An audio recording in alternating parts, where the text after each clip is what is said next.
Hello horror fans and welcome back to the scariest channel on YouTube, Top 5 Scary Videos, your handy compendium to the disturbing goings on in the weird and wonderful world of horror fandom. What's going on guys? As per usual, I'll be your horror host Jack Finch as we pace the aisle in that haunted old cinema and catch a glimpse of a shadow heading behind the silver screen as we take a look at the 5 scariest horror movies that you may have missed. Roll the clip. See, striations.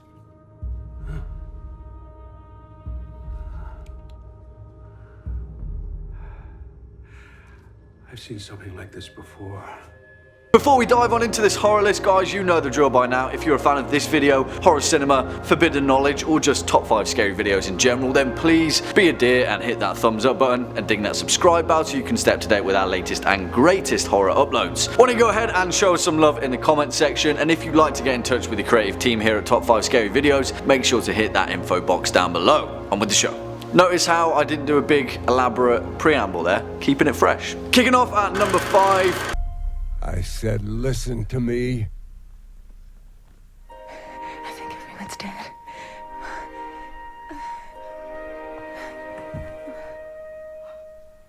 Pontypool. And really, the fact that Bruce McDonald's horror tour de force isn't heralded as one of the greatest zombie films ever made is a bit of an injustice. I say zombie film because that's the closest we'll ever get to understanding whatever virus plagues the unassuming town of Pontypool. Released in 2008, this Canadian horror film was based on the Tony Burgess novel Pontypool Changes Everything, the story of an Ontario-based radio station that tries its hardest to keep broadcasting during a viral apocalyptic event. It follows the character of Grant Mazzy, played by the awesome Stephen McHattie, an opinionated and brash radio jockey that tries his damnedest to be as dismissive as possible when facing down the end of the world. While I might not have you hooked by saying this is essentially a horror film about the English language, the real reason to watch this film is because Pontypool is a completely different breed of zombie flick. In parts, it's hilarious, in others, it's horrifying. If you haven't seen it, give it a watch, you won't be disappointed. Coming in at number 4, Kill List. On them Christian soldiers. Giving me indigestion. Oh, sorry. Apology accepted. The term folk horror isn't as commonplace as it should be in horror cinema, but it's a style that has slowly germinated in British cinema and is captured perfectly in the sweeping action horror from the fantastic Ben Wheatley Kill List. This film draws inspiration from some 70s horror classics such as The Witchfinder General, The Blood on Satan's Claw, and of course The Wicker Man, in a period where, to be honest, British horror cinema had hit its peak. Now I'll admit that this film isn't for everyone. It's intentionally ambiguous and visually misleading, but if the idea of deranged cults flocking about in huge country manors makes your skin crawl, then you'll find true fear in this film, really because it delivers that in spades. Kill List features the show-stealing Neil Maskell, a disgustingly underrated actor who plays an ex-soldier turned contract killer trying to make enough money to support his family in one final job. I don't want to spoil anything because Kill List really does keep you guessing all the way to the end, but the way it takes you there is what makes this film so damn thrilling. Give it a watch. Next up at number 3, the Poughkeepsie tapes. When people think of serial killers, they think of 4 or 5 people, you know, Ted Bundy, Dahmer, Gacy, etc. But what most people don't realize is how many more there are.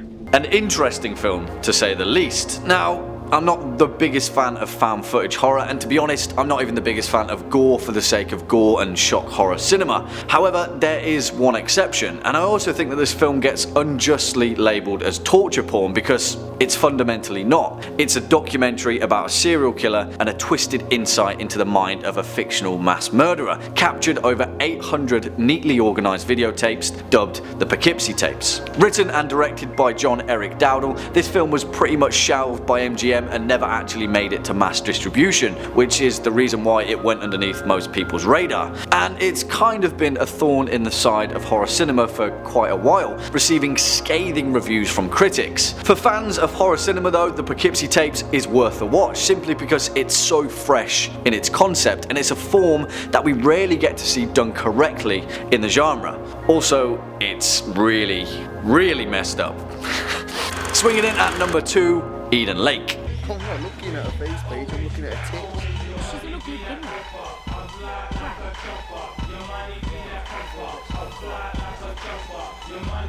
As far as British horror cinema goes, from one Brit to the wider world, I really can't recommend this film enough. If you haven't seen it, go and watch it, because for a movie with an incredibly simple, straightforward plot, Eden Lake really makes you care about the consequences of its final outcome. And that, in essence, is what makes it so horrifying, because the consequences are really rough. Also, it's got a youngish Michael Fassbender, so there's that. Released in 2008 and written and directed by James Watkins, Eden Lake tells a story of school teacher Jenny and her boyfriend Steve, played by Fassbender, as they take a quiet little vacation into the English countryside. Unfortunately for them though, there's a bunch of teenagers, and as we all know in horror cinema, one of those kids is bound to be a sociopath. Again, I don't want to spoil anything, so I'll leave it at that, but Eden Lake deals with some visceral themes, and the bleak level of violence creeps up on you quicker than a rabid Rottweiler. Definitely one that every horror fan needs in their repertoire. And finally, at our number one spot, The Autopsy of Jane Doe.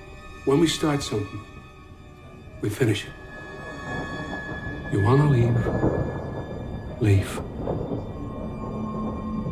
Going into this film, I had zero expectations, and considering it was pretty much a direct-to-Netflix feature, I was completely blown away by how damn good of a horror flick it is. I know I say this time and time again, but the difference between a well-made, well-handled, slow, supernatural horror compared to that of a gore fest patched together with some cheap tricks and CGI is massively important to the horror genre as a whole. Well, director Andrew Overdahl definitely delivered on that benchmark, stating that he wanted to prove he could do more than found footage style horror after his critical success with Troll Hunter, which, if you haven't seen that either, see it, it's awesome. 2 for 1. The Autopsy of Jane Doe is the story of a mysterious corpse and the slow unravelling of the causes of her death by father-son mortician duo Austin and Tommy Tilden, played by Emile Hirsch and the awesome Brian Cox respectively. This film also handles the paranormal in a very responsible manner. We're never expected to believe anything that isn't already alluded to in the film's plot. In essence, this is a very smart film. It's claustrophobic in all the right ways, it's disturbing and elegant,